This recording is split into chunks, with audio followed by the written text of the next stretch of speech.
नमस्कार दोस्तों, राजनीति की बातों में आपका स्वागत है। मैं हूं आपका दोस्त धर्मेंद्र कंवारी। दोस्तों, राजनीति में दोस्ती कब दुश्मनी में बदल जाती है और कब दुश्मनी दोस्ती में बदल जाती है, इसका कुछ नहीं पता होता।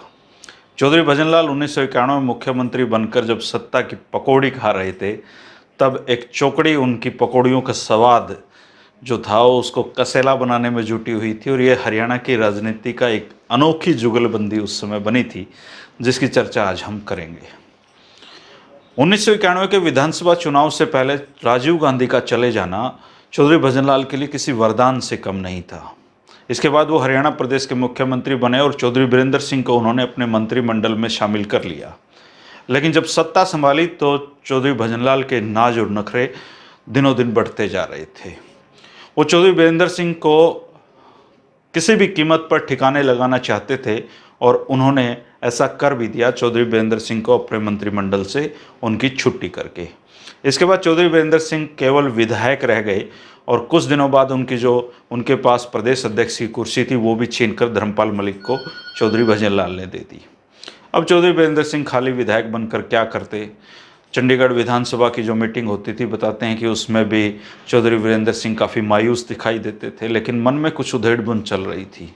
कुछ तो किया जाएगा। चौधरी बीरेंद्र सिंह भी सत्ता के पुराने खिलाड़ी हैं और चौधरी भजनलाल को यूं एकदम पिच पर रनिंग करते हुए, बैटिंग करते हुए वो देख नहीं सकते थे। अवसर का इंतजार वो कर रहे थे। चौधरी भजनलाल की कैबिनेट में एक दूसरे आदमी थे जिन पर अब उनकी निगाहें टिकी हुई थी और वो उनको हर कीमत पर अपने मंत्रिमंडल से निकालना चाहते थे। शमशेर सिंह सुरजेवाला जी भी ये बात समझते थे, क्योंकि चौधरी भजनलाल ने अधिकारियों को भी साफ कह रखा था कि इनका कोई काम किया तो खैर नहीं है। इसके अलावा जब भी मौका मिलता वो शमशेर सिंह सुरजेवाला जी को जलील करने का कोई अवसर नहीं छोड़ते थे। अब शमशेर सिंह सुरजेवाला जी भी निराश थे, परेशान थे। इस दौरान राज्यसभा की एक सीट खाली हुई तो उन्होंने इस अवसर का लाभ उठाते हुए चौधरी भजनलाल से ही मुलाकात कर ली और उनको बताया कि राज्यसभा में वो जाने के इच्छुक हैं और आप मंत्रिमंडल अपना विस्तार कर लें मेरे बाद और मुझे राज्यसभा भिजवा दें। उनकी जो वाक कौशल था शमशेर सिंह सुरजेवाला का, वो अद्भुत था। वो अपनी बात मनवा लिया करते थे और चौधरी भजनलाल ने मन ही मन में सोचा कि ठीक है, इनको मंत्रिमंडल से एक आदमी की जगह एडजस्ट कर लूँगा मैं किसी और को, और इनको दिल्ली भेज दूंगा तो इनका यहाँ से संकट कटेगा मेरे गले का और इनकी छुट्टी हो जाएगी। उन्होंने उनको राज्यसभा सीट में भिजवा दिया। शमशेर सिंह सुरजेवाला राज्यसभा पहुंच गए, कुछ दिनों तक ठंडी सांस ली और फिर फुर्सत से बैठकर सोचा कि अब बदले कैसे चुकाए जाएं, क्योंकि चौधरी भजनलाल को यूं राज करते तो वो देख नहीं सकते थे। अवसर की वो भी तलाश कर रहे थे। इसी दौरान उनकी मुलाकात कर्नल राम सिंह से हुई, जो चौधरी भजनलाल से अलग अलग कारणों से नाराज चल रहे थे, और दोनों ने मिलकर ये प्लान बनाना शुरू कर दिया कि अब चौधरी भजनलाल को ठिकाने लगाएंगे या चौधरी भजनलाल की राह में कांटे बिछाने का समय आ गया है। एक से भला दो होता है, अब दो तो हो गए थे, दो से भले तीन होते हैं। उनमें चौधरी वीरेंद्र सिंह भी जुड़ गए। अब ये तिकड़ी हो गई और ये तिकड़ी काफ़ी मीटिंगें करती थी। चौधरी भजनलाल को भी पता था कि कुछ चल रहा है। जो सीआईडी की एक पीले कागजों की रिपोर्ट आती है, ये हर मुख्यमंत्री की उसमें जान छिपी होती है। जब तक वो उसको नहीं पढ़ लेता है, सोता नहीं है। तो चौधरी भजनलाल इन पर नज़रें बनाए हुए थे कि ये क्या गतिविधियां कर रहे हैं। और इस टिकड़ी में एक बंदा और मिल गया जो ये चौकड़ी हो गई। चौकड़ी में शामिल हुए रोहतक से लोकसभा सांसद भूपेंद्र सिंह हुड्डा। अब ये चार लोगों की एक टीम हो गई कांग्रेसियों की, जो चौधरी भजनलाल के हर कदम का विरोध करती थी।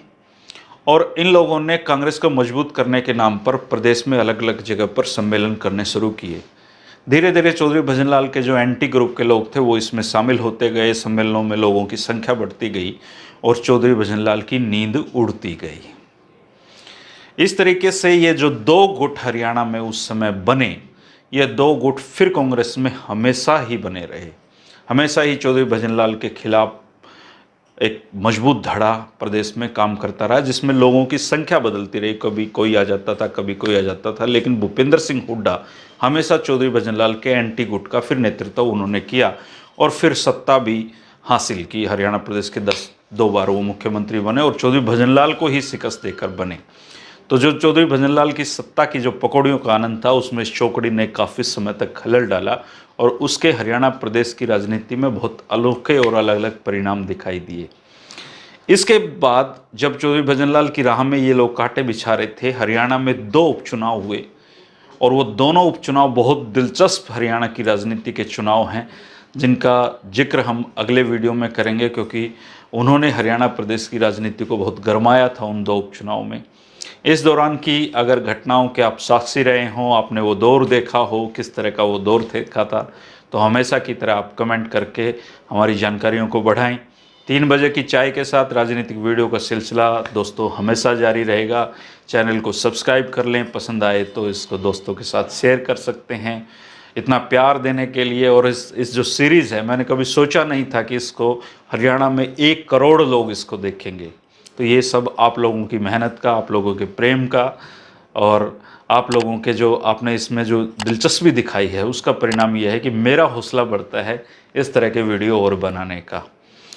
तो दोस्तों कल फिर मिलेंगे 3 बजे, तब तक के लिए शुक्रिया। कमेंट जरूर करिएगा अगर आपने उस दौर को देखा हो, तो उस दौर की कोई रोचक जानकारी आपके पास हो तो। शुक्रिया, नमस्कार।